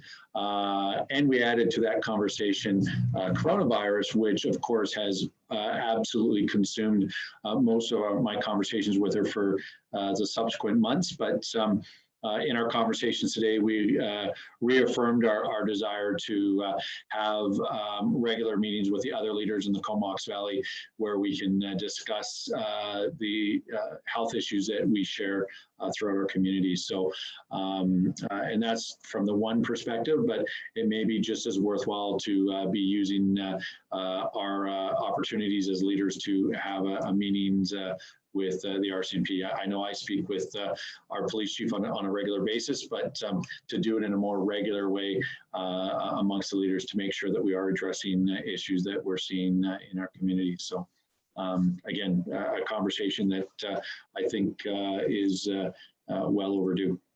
All right, moving right along, we do have some briefing notes for receipt. And the first one is for UBCM 2020. Move receipt. Seconded. Excellent, thank you for that. And does anybody have any questions or comments? Did staff want to speak to this at all? Mr. Allen? Yeah, just a brief summary. It's essentially because there is no ability due to the pandemic, COVID-19 pandemic, to physically hold this convention this year. There's work afoot to have a virtual convention. So essentially, we would, it's being organized through UBCM, of course, and really conventions will probably not get going until phase 4 of the restart plan. There are, of course, the same ministerial orders that will apply to electronic attendance and that sort of thing. And so the UBCM executive has decided to proceed basically on the original dates, which is September 22nd or the 24th of this year. What's interesting, though, is that because it will be a virtual convention, all council members may attend and the budget of travel expenses may be reallocated. So, you know, there will be connectivity challenges potentially, but staff will, of course, work as they have in previous years to organize things and make sure that the requirements are available and the proper documentation and follow-up is undertaken with council. Excellent. Thanks for that. And Councillor Morin. Thank you, Mayor. Sort of related to this topic, not about the meetings per se, but there will be still resolutions going forward to UBCM, and I believe the deadline is June the 30th. I know the Food Policy Council, some of the local government folks have been thinking about a couple of resolutions, particularly related to the pandemic response and how maybe those particular items could be brought forward to the province in that way, in case we have another wave, or assuming that we may. So I'm just sort of giving a heads up that those are being formulated and possibly maybe going to the regional district or even Cumberland or Comox quickly. And so those might, I may be bringing those to that meeting just before the 30th in hopes that they're kind of polished and ready to go. So I just wanted to give council and staff a heads up, although it shouldn't be too much, too onerous for staff, because they would just be raring to go for council to submit. That's my hope anyway. Thanks. All right, thanks for doing that. And yeah, I think that's will be our June 29th meeting. So thanks for the heads up around that. See no further questions or comments. Again, it is just a briefing note for receipt. So unless I see anybody waving their hands, I'll assume this is received unanimously. And that brings us over to the Courtenay District Memorial Pool 2020. Move receipt. Second. All right, and did staff want to speak to the report, Mr. Allen? Yeah, I'll turn this over to Dave Snyder, who can summarize the briefing note and take questions from council. Thank you to the CEO, to Mayor and Council. The Courtenay District Memorial Pool is a treasure in the community and has been around for 71 years. Normally opens for a 3-month season each year from the end of May to the start of September, serving about 10,000 patrons per year. Since the pandemic hit in April, staff have been working through the various guidelines that have been issued from the province and various agencies that would impact the pool. Those include the BC Restart Plan, WorkSafe BC guidelines, the BC Recreation and Parks Association guidelines, and most importantly, the BC Life Saving Society guidelines, and then various health authority guidelines as well. The BC Life Saving Society guidelines came out on May 20th, and it highlighted several new requirements, not their guidelines, but because they become new best practice, they become things that we would be irresponsible to ignore. Those include intensive staff training, unique personal protective equipment that's required of lifeguards. Equipment that would normally be shared between lifeguards now needs to be not shared. And so that would mean the purchase of additional equipment, as well as required quite a bit of time for staff to develop policies and procedures on how to keep staff and the public safe. Lastly, as we looked at those guidelines, there would be substantial facility modification required in order to operate that pool within the guidelines provided. In particular, it's the change rooms, washrooms, and showers that would be a real challenge to get people in and out. So what we found as we started developing a work plan for operating that pool this year, we found that a good estimate was that we would end up with about 1 month operating period for the pool this year, and that we would serve very few patrons.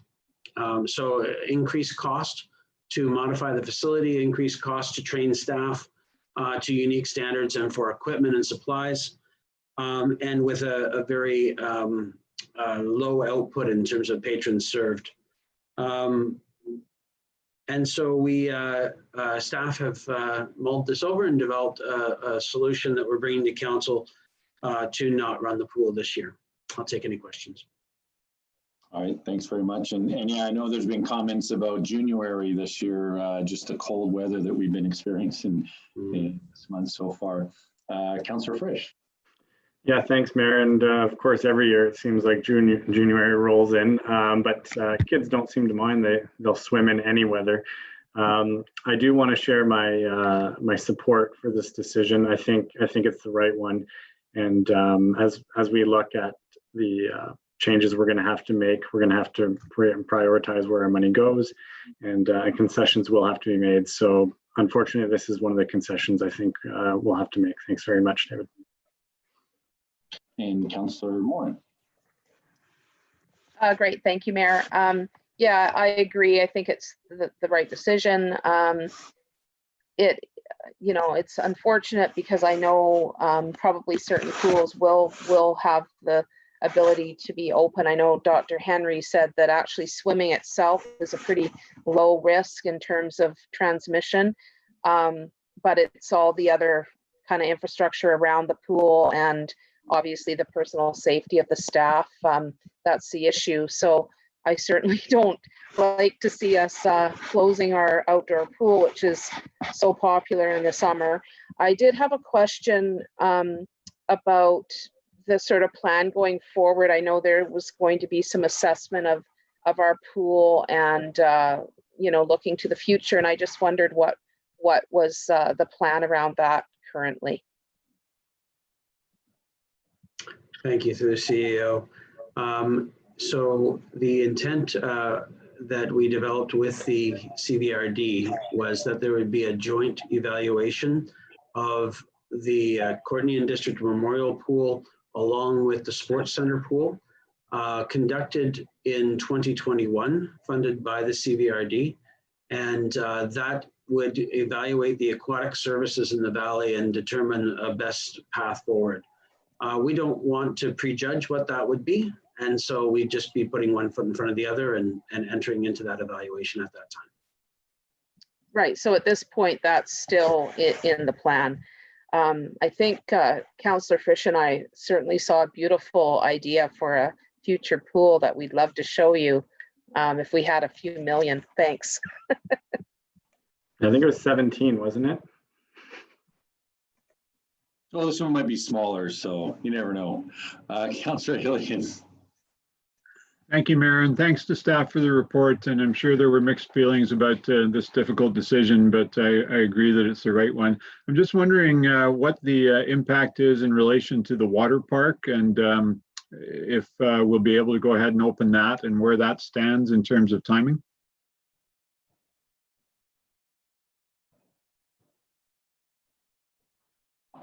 Hello. Yeah, sorry to cut you off. I was just going to pass it over to you, Kyle. So we'll have Kyle weigh in. Yes, thank you. Through the CAO to Mayor and Council, I'm happy to affirm that the reopening of the Rotary Spray Park is still on the table for discussion and consideration. That said, in respecting the province's restart plan and the recommended dialed approach to the reopening of many of our amenities, staff are utilizing this time to assess the success of prior and joint community openings, such as the play structures and now just before you, the sports fields and organized groups. So we will look at this dialed approach and allow us the necessary time to reflect on some of those and then aid in the overall risk mitigation measures and maybe develop in succession some plans that will inform our strategic reopening of that asset. Thanks very much.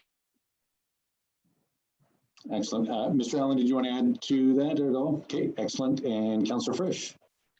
Yeah, I'd add comment to the consideration of the water park and maybe just ask the question. So do we foresee contemplating that, in the next few months? Obviously, come September, it wouldn't be very valid anyways. Yeah, again, thank you through the mayor to through the CAO to mayor and council. I would agree that it is something that we're considering quite readily. Obviously, using some of this time now with some of this new information as we get and as we gather to look at something in the shortcoming, potentially even as early as July for reopening. Okay, thanks very much. All right, thanks for that. I don't see any further hands for questions or comments. Again, this is just for receipt with no decisions to be made. So I'll assume that this is received unanimously by council. And we'll move into 6.3, the routine release of in-camera resolutions. I'll move for receipt. Seconded. Excellent. And we're going to receive both the council policy and the in-camera resolutions. I don't know that staff have anything to speak to this, but I think it's pretty self-explanatory. Does council have any questions? All right, seeing nobody. Oh, Councillor Hillian. Thank you, Mayor. Just for the benefit of anybody who may be watching now or later and doesn't know what we're talking about, it's council policy to, as a matter of routine and on a semi-regular basis, release in-camera resolutions that demonstrate resolutions that were dealt with and business dealt with in camera and how the vote went. And so this is one of those regular releases that is included on today's agenda. Thank you. Excellent. Thanks, Councillor Hillian. And I think it is a good policy that helps keep transparency on the things that we are talking about. So for those that are wondering what we do when we have in-camera meetings, anything that can be released, we do release. And then there's obviously some things that we're not able to. So, but anything that we're able to, we make sure that transparency is done as quickly as possible. So, and again, a big thanks to staff again, Mr. Ward, I think it was one of his last duties was to make sure that was all done so he could leave Mr. Ritzler with a clean slate, as it were, for next time. So again, it is just for receipt, so I'll assume that is unanimous unless I see anybody waving hands, and we'll move on to the next part of the agenda, which I believe is resolutions of council. If I'm reading this right. If that's the in-camera. Yeah, for Councillor Theos and Morin, I believe. Oh, Councillor Theos, you will have to unmute your microphone. Thank you. I move that a special in-camera meeting closed to the public will be held June 15th, 2020 at the conclusion of the regular council meeting pursuant to the following subsections of the community charter: 90-1-C, labor relations or other employee relations. Second. Excellent, thanks very much. I'll poll council on their vote, starting with Councillor Cole-Hamilton. In favor. Councillor Frisch. In favor. Councillor Hillian. In favor. Councillor McCullum. In favor. Councillor Morin. In favor. Councillor Theos. I'm in favor. I'm in favor as well. Excellent. Thanks for that. And then we do have some unfinished business, I believe for Councillor Cole Hamilton. Was it new business or for Councillor Hillian, having to do with the presentation last week on? That's later. Oh, No. my apologies. Soon, but first we're going to do the parklets. So I'll but both you and Councillor Cole Hamilton, I'll pass it over to Councillor Cole Hamilton. Yeah. Mayor, I'm guessing I should move receipt of the staff note and then let you know that I have a resolution in to proffer when we come to discussion of it. So move receipt. Excellent. Thanks very much. I'll second that. Right on. Thanks very much. And we'll pass it over to staff for discussion. Mr. Allen. Yeah, again, as Councillor Cole Hamilton mentioned, it has become clear that there's a need or a benefit to amend this. And so I'll turn it over to Councillor Cole Hamilton to summarize and put forward his proposed amendment to the recommendation or the resolution. All right. If we're going to do that, I mean, maybe we can dispense of the receipt. So again, I'll assume that it is unanimous because it is just for receipt. And I'll pass it over to you, Councillor Cole Hamilton, for the motion. Thank you very much, Mayor. This comes from discussions with the Executive Director of the Downtown Business Improvement Association, Catherine Thompson. I know she's had a number of very productive discussions with Mr. Shaw at Public Works. And obviously, it's the first time for everyone dealing with a recovery from a pandemic, and different options were being explored. And I think Ms. Thompson came to the conclusion that parklets might not be the best avenue forward, and had identified a couple of other possibilities in her discussions with Mr. Shaw. And some of them would be the possibility of street closures, likely on weekends, of parts of 5th and possibly Duncan. And in conjunction with that, sort of an exploration of what could be done with the street during those times, whether restaurants or other businesses could move onto it to provide more space for shoppers. And also the idea of a sort of a voluntary one direction sidewalk traffic system. The idea being that if everyone's moving in the same direction, you have less need to be giving people a wide berth when passing, and other communities have initiated that. So based upon their discussions, and which Catherine shared with me, I've tried to put together a resolution which I think captures them. So I'll just, this is the resolution that I'm moving, which is, whereas options for downtown businesses to respond to the need for social distancing during the COVID-19 pandemic are evolving, and whereas temporary road closures on 5th Street and Duncan Avenue and the use of the roadway by businesses during such closures are viewed by the Downtown Courtenay Business Improvement Association as more effective than parklets, and whereas the flow of pedestrian traffic on sidewalks in a single direction would allow for greater social distancing, therefore be it resolved that the May 19th, 2020 Council Resolution be amended to read as follows: that whereas revitalizing our downtown is a strategic priority of the City of Courtenay, and whereas social distancing now requires more space to be available for patrons of downtown businesses and other members of the public, therefore be it resolved that staff provide a report to Council regarding the options and implications of temporary street closures on 5th Street and Duncan Avenue, the use of street space by merchants and restaurants during such closures, and the use of signage to request pedestrians follow a voluntary one-way flow of movement on downtown sidewalks. I'll second that. Excellent. And Councillor Frisch, you have your hand up. Did you have comments? Yeah, so, well, I just wanted to bring up the issue of staff capacity. Now, this to me is really important work, and should be done obviously sooner than later because it's very pertinent right now. But I wonder if staff have comment on how difficult it would be to tackle this issue right now, and if it might be something we want to look for some outside help with, or if, yeah, if there is a solution in-house for this. Mr. Allen. Thanks, Mayor. Yeah, again, I'll turn it over to Kyle Shaw because I think he can best answer. He's been in discussion with the DCBIA Executive Director, and it's not like we've not done some of this in previous years. So Kyle, over to you.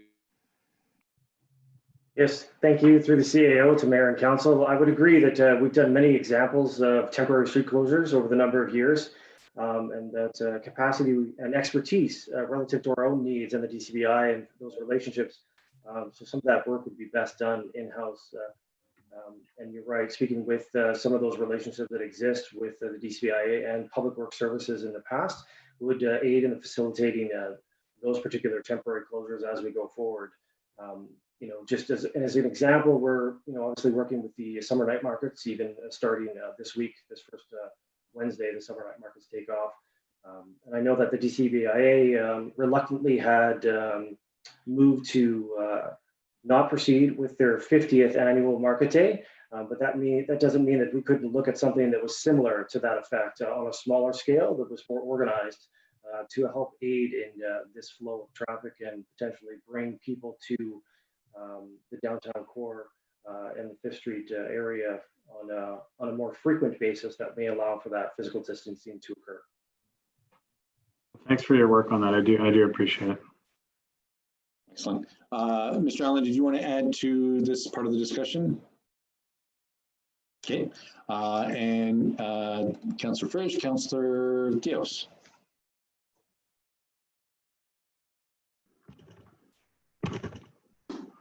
Thank you very much for the opportunity. You know, this is one of those circumstances where if the Downtown Business Association is willing to move forward and have a few days in which they are having a pilot opportunity on a smaller scale, as mentioned, than a market days. But again, this has been talked about for years. It's already been put into practice. I'm believing that time is of the essence, and saving staff from having to do a report. I feel that if the Downtown Business Association is on board, that we should just set up some pilot days, weekend, maybe Saturdays to start with, and move forward as soon as possible, instead of putting staff to work on a report that might take a significant amount of time and the summer will be lost. All right, thanks. And Councillor Cole-Hamilton. Yeah, thank you, Mayor. And in reference to Councillor Theo's comment, I'm hearing from Catherine and from talking to Mr. Allen and emailing Mr. Shaw and Mr. Kushner, I've appreciated how, despite all the encroaching work and the intensity of the workload at this point, how responsive they've been. I know that Ms. Thompson found her discussions with Mr. Shaw really extremely productive. They were able to work very efficiently towards targeting the kind of measures that would be effective for downtown.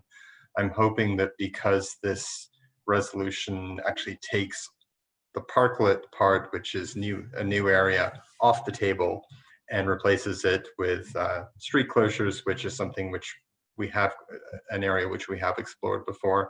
I'm hoping this is not going to increase the amount of work required too significantly, but as time is of the essence, and I've appreciated the support of all the staff members I've spoken with, and I know that the BIA also appreciates. They feel that the city has their back at this very, very challenging time. So I just appreciate staff being able to help to move this forward in this time frame. Thank you. Excellent, thanks. And yeah, I know when we had that meeting with the BIA, this is something that came up both in a discussion and as chats on the side. So it's certainly something that, again, looking for those creative ways to help get the economy up and running. Again, we can look to new industries down the road, as Councillor Theos is talking about, but I think obviously right now it's trying to jumpstart those businesses that are local, that have a history in the valley, and try to get them up and running as soon as possible, and making sure that they're able to be as strong as possible. Councillor McCollum.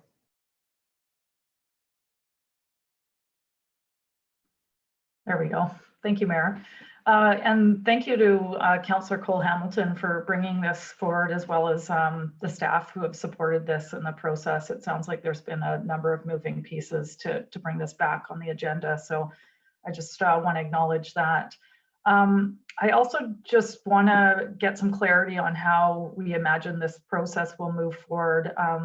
I'm cognizant of the fact that we would like to see something happen downtown sooner than later, so that we would be able to be taking advantage of the time of year when people do want to be outside and on the street.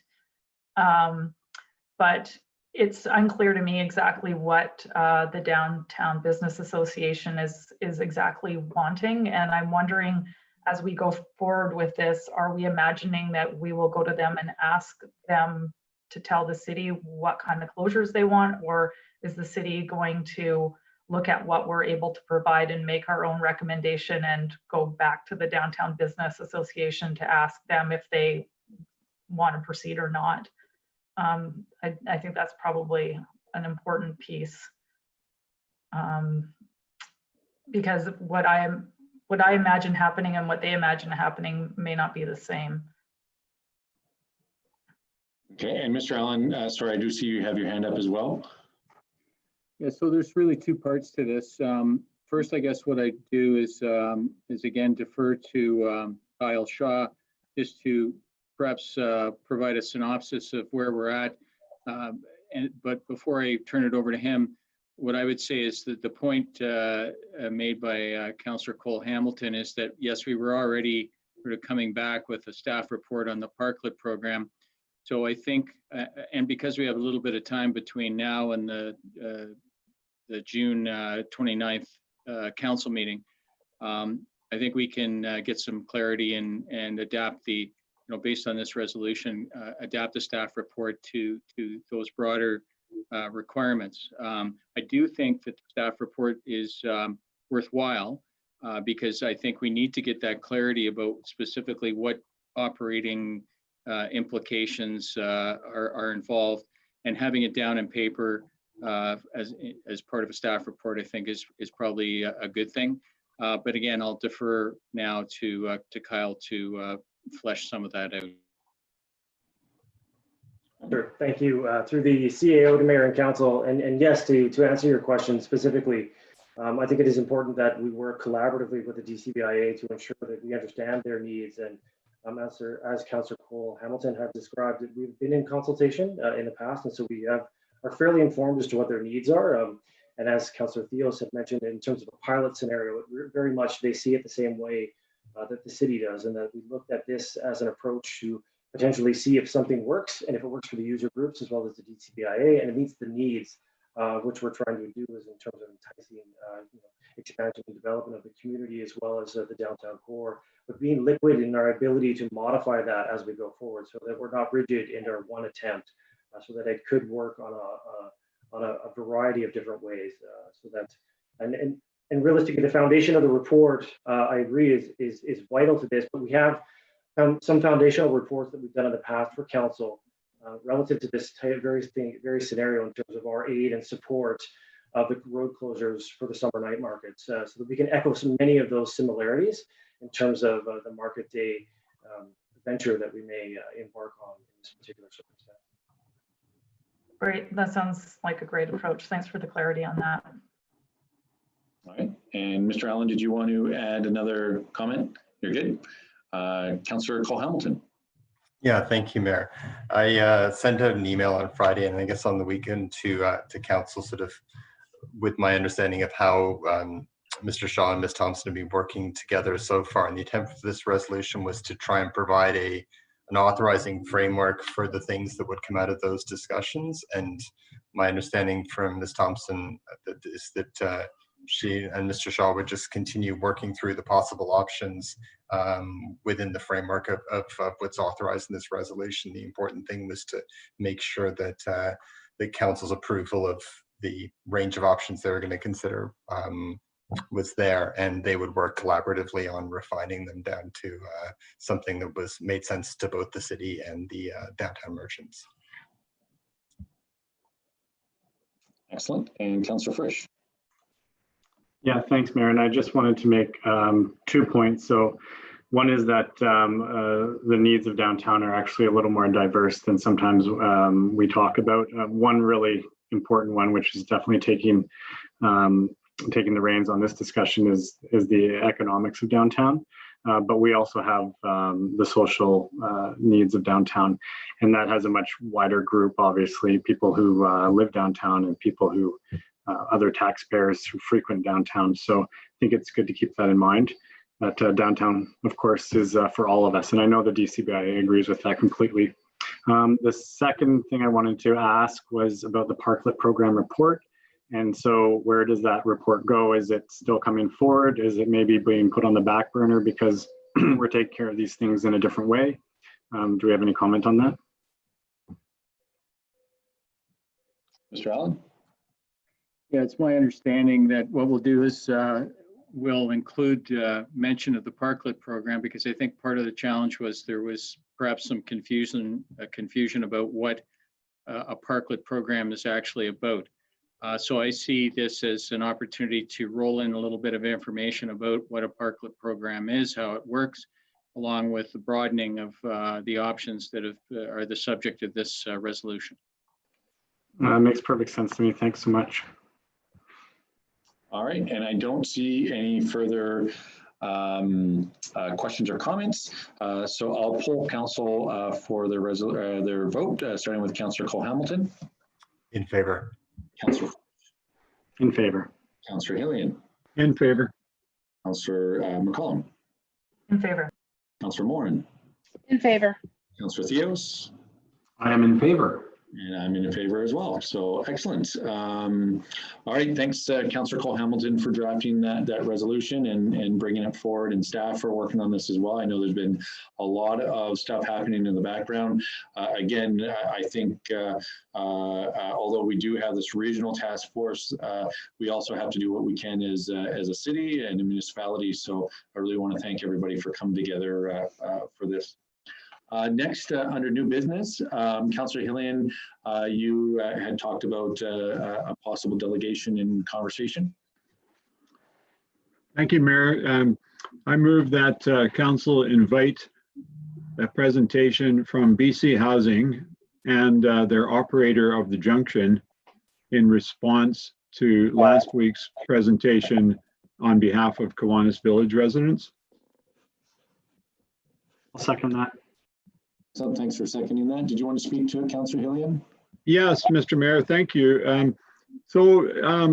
I think all of us are concerned about what we heard last week about the impact on the Kiwanis Village residents of various things that are happening in the neighborhood, some of which are directly related to the junction program and some of which may not be. But in responding to this, I think it's important that we first of all give BC Housing and their operator the opportunity to speak to the concerns that have been raised. And I think that would give us further information to move forward with perhaps some other approaches to helping to alleviate some of the challenges. So thanks very much. Councillor Morin. Great, thanks, Mayor. I'm going to sit out of this as I did during the delegation last week, and I'll come back after the vote, I guess. Thank you. Excellent, thanks very much. I'm not sure if somebody's going to send you to the attendee holding area or not, but having said that, are there any questions or comments that anybody wants to add? Councillor Theos. Yes, I just want to let Councillor Hillian know that I support this idea, and I appreciate him bringing it forward, because I think this is a good approach, starting approach for sure. Thank you very much. Excellent, thanks for that. I don't know that it would be onerous, but I wonder with that invitation, if we could also send a link to the actual video of the meeting with the time, so that the people that are invited have the opportunity to actually see the video where the residents are speaking, as well as, serendipitously, we did have the police chief, Inspector Mike Curvers there. So having that dialogue, something that they have actually been able to see. So If that's possible, that would be great. Having said that, I do see Councillor Theos, did you have something to add, or maybe I just didn't put your hand down? I probably didn't put it down. So you're good? Excellent. I don't see any further questions or comments. So I'll just poll council, starting with Councillor Cole-Hamilton. In favor. And Councillor Frisch. In favor. Councillor Hillian. In favor. Councillor McCullum. In favor. Councillor Moran. She's withdrawing. Oh yeah, I'm reading my list here. Councillor Theos. I'm in support. Thanks for helping me. I appreciate that. I'm in favor as well. Thanks, Councillor Hillian, for bringing this forward. And again, I think this is part of that dialogue that we're really hoping to have moving down the road. So having said that, that does pass, and we can get Councillor Moran off of hold, I think. And I'll just wait until she's back. And Councillor Moran, can you hear us?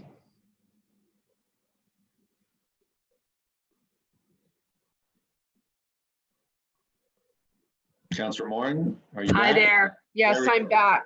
Perfect. All right, thanks so much for that. Moving right along, we'll go into bylaws. And we do have some one for first and second reading. I can move that. Oh, okay.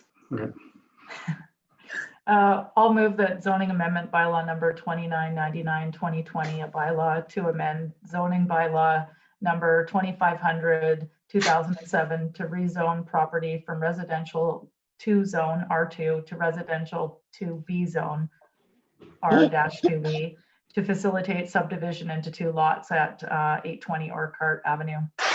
Second. Okay, that's been seconded. Any questions or comments regarding this? Seeing none, I'll poll council again, and I'll do the full list again, but with all the councillors here, starting with Councillor Cole-Hamilton.